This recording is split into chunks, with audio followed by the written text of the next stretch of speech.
Exercise 7B का question number 1 क्या लिखा गया? लिखा है एक मैट्रिक्स दिया गया ए जो कि 1 -4 -2 2 3 और 5 दिया गया है, और एक दूसरा मैट्रिक्स है बी नाम का जो कि क्या लिखा गया है 2 4 2 3 5 और 1। हमसे पूछा है find a into B and b into a into B निकालना है और b इंटू ए निकालना है और दिखाना है कि ये दोनों इक्वल नहीं है। ठीक है, तो सबसे पहला काम यहां पे हम लोग क्या करेंगे, हम लोग पहले निकालेंगे a इंटू बी।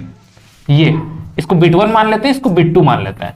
तो बिट 1 के लिए क्या करना है, पहले a इंटू बी निकालने के लिए a का जो मैट्रिक्स दिया गया है, a का मैट्रिक्स क्या है 1 -2 3 -4 2 और 5।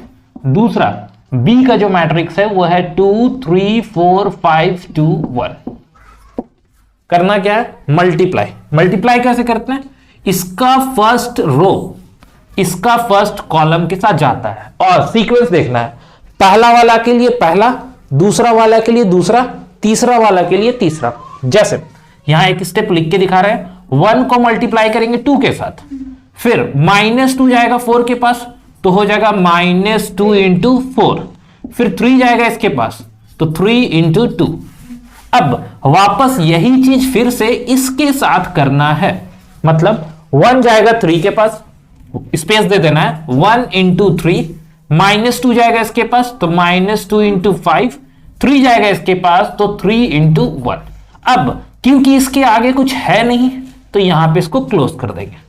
नेक्स्ट सेम चीज जो की है वो इसको इसके साथ लेके जाएंगे, पहला वाला टर्म पहला वाला के पास, -8 कर दे रहे डायरेक्ट मल्टीप्लाई करके, 2 इंटू 4 फिर से वापस 8, 5 इंटू 10, 4 इंटू 3 -12, 5 2 10 और 5 1 5।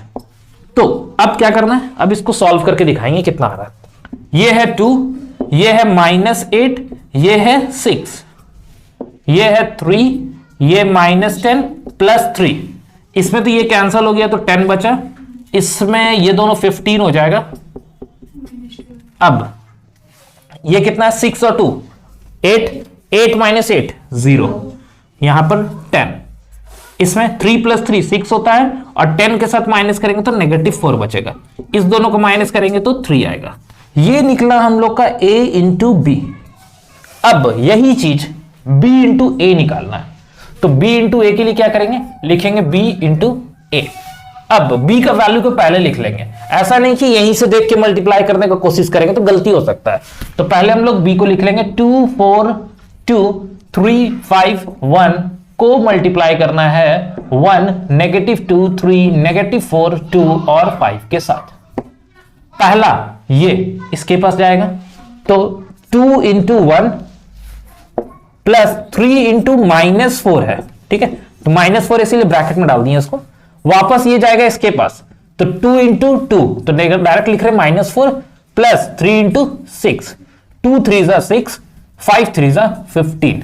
आगे और नहीं है तो इसको क्लोज कर देंगे। अब दूसरा वाला टर्म को लेके जाएंगे, पहला वाला टर्म पहला वाला के पास तो 4, ये 5 इंटू 4 -20, 4 2 -8, 5 2 10, 4 3 12, 5 5 25। नेक्स्ट अब ये 2 जाएगा तो 2 इंटू 1 तो 2 हो जाएगा, 1 इंटू -4 तो -4, 2 इंटू 2 -4, 2 इंटू 1 तो 2, 3 2 6 और 5 1 5। तो ये जो मैट्रिक्स आ रहा है यहां ऐसे भी देख के लग रहा है ये मैट्रिक्स आया था 2 इंटू 2 और यहां जो मैट्रिक्स आ रहा है वो आ रहा है 3 इंटू 3, तो ऐसे भी ये दोनों अलग अलग है। फिर भी वैल्यू निकाल लेते हैं, ये है 2 ये है 12, तो क्या बचा -10, इस दोनों को सबट्रैक्ट करेंगे 16, यहां पे -2, ये 2 है, ये हो जाएगा 2 और यहां पे -2, ये 15 और 6 6 5 11 21 और ये हो जाएगा 37 और 6 5 11। ये हम लोग का 3 इंटू 3 का मैट्रिक्स है जो कि दिख रहा है साफ साफ कि a into B is not equal to b into A. ये हम लोग को शो करना था, जिसके लिए दोनों तो निकालना पड़ेगा ही।